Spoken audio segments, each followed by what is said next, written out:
It's been a while since my last video and conversation with you because I have a problem with quality. See, I want to shoot topics that won't lose relevance 10 minutes after I post it. So I tend to come up with subjects that doesn't necessarily involve our ever-growing love of social media, which includes Twitter. However, some trends you can't avoid, and a few weeks ago, there was nothing louder than the loudest trending topic, ganophobia, the fear of women. Let's face it, men fear women. You never heard of wizard hunks? Men just don't get stoned for losing their virginity or cause tribal wars over it. Wait, isn't that a plot from Ventura?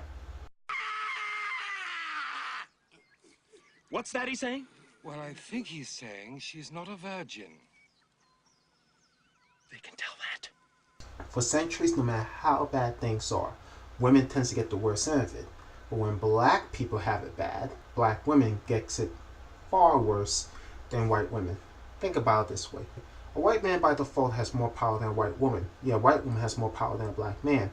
Yeah, a black man has way more power than a black woman. And some black men have an irrational fear of black women, which is coined Melanogynophobia, the fear of black women. I would like to point out that this is not a natural word. It's just something that I found in Google, but hey, it might as well be. Earlier this month, Solidarity for White Women and Black Power for Black Men has trended on Twitter. It popped up around the same time Kendrick Lamar's Control verse came. You know, the song that people think is a Lamar joint, but it's really a non-album cut by Big Sean. And I think I am going off topic. While Solidarity for White Women is aimed at white women who downplays black women and people of color's issues, the Black Power topic is mostly aimed at black men and black media who choose not to voice black women's concerns as strongly as black men. For example, Trayvon Martin, Sean Bell, and Timothy Till and other black males get mentioned over and over again in racism arguments, urging the public to protect our young black men, while black women like Rakik Boy, Tarika Wilson, and a young girl by the name of Ayanna Stanley Jones, who all were killed by police in bizarre ways, don't get as many mentions as if they are not part of the same pro-black movement. I won't even mention transgenders like CeCe McDonald, who stood her ground against neo-Nazis, yet she's in jail for doing so. And as much as I hate to say it, Al Sharpton banged the drums for her, and Jesse Jackson's fought CeCe Winans was getting a McDonald's endorsement deal. It goes beyond victim status though. Some black men basically want women to play background in a relationship instead of having equal footing. They claim that the feminist movement is actually a movement to break up the black family structure so that black women can become independent and empowered so they don't really need men. And white women, well, they snatch up black men in a ploy to create a master race that will eliminate black people from the face of this earth. Well, that's what I got from images that Ankhs left to post. They also want to control the image of black women, only accepting those that have black conservative values, such as natural hair, be aware of her blackness, only date within the race, but stay put at home, and other well-intentioned but very dated ideas. I want to get started on their theory that the LGBT movement is really a government plot to eliminate the black race by giving both black men and women ideas of sexuality other than heterosexual and creating their own gender so they cannot procreate, claim that it's unnatural. It gets to the point where you think even Alice Jones might reply, "I'm a prick, and even I think that's a dick move." These brothers are Ankhs, want queens when in reality they want nothing more than historically black, college-educated, yet system-rejecting, strong-minded conversationalist that knows when to shut up when a man speaks. I think they fear that by having women on equal footing, they will lose their leadership within the household and, more importantly, the community. Personally, I think it's a misplaced fear. One that comes from upholding the very power structure that white men wants to keep, a structure of their beliefs that are in serious need of an upgrade. And while we claim that we want to be treated as equals, what we're really doing is taking their ideas and blackening it up. These black men want to have their voices heard, but only their voices above all else. On the same token, these men claim they're making power chess moves. Well, I bet you they don't even know how to play the game. For example, the queen is the most powerful piece that lives to protect the king. But to be fair, every piece is there to protect the king, but not just the king, but their own beliefs. In order for the partnership to work and to win the game, All the pieces must be used in conjunction so that they can capture their opponent's king. There's no way a king can checkmate another king, because it's clearly impossible. Have you tried to play the game?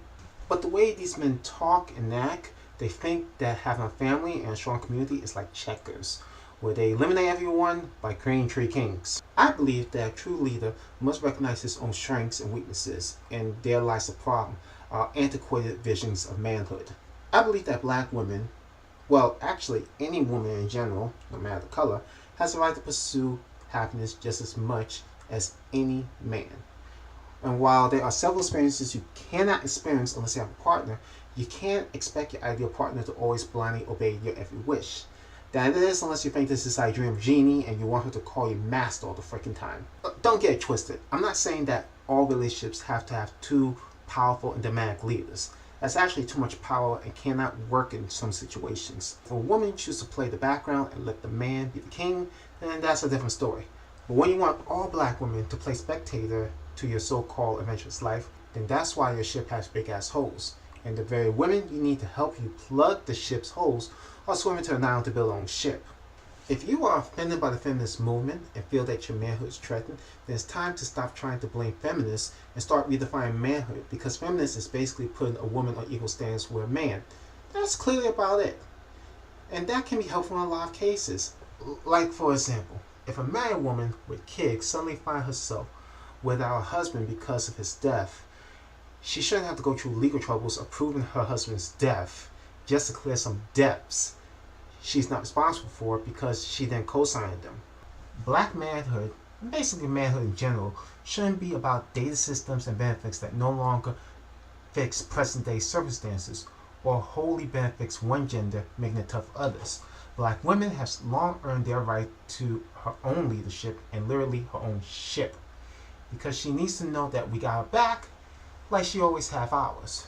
So in reality, we need to redefine what a black family and community is. But before we can redefine that, we need to redefine what a current day black person is. And by person, I mean person, regardless of gender, because we're all black. We need to redefine black manhood by redefining what a good black leader is. While the battle of sexes will always be a fun topic, and I'm not trying to eliminate that, we shouldn't be using that to define what's really important. We need to count black women and transgender issues as important as black men issues. Men! We may not always understand women. We may not always understand sexuality. Hell, we may not even always understand what transgender is. But we need to have each other's backs, because we can't afford to play Checkers 1.0 in a Chess 3.0 world.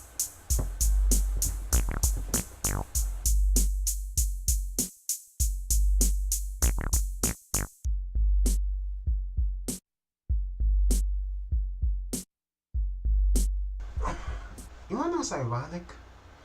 These men, the men who love black conservative values, actually have a symbol of a lion.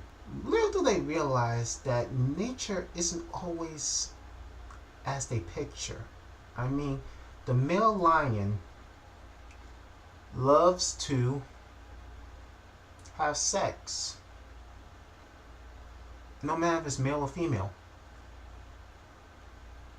Awkward.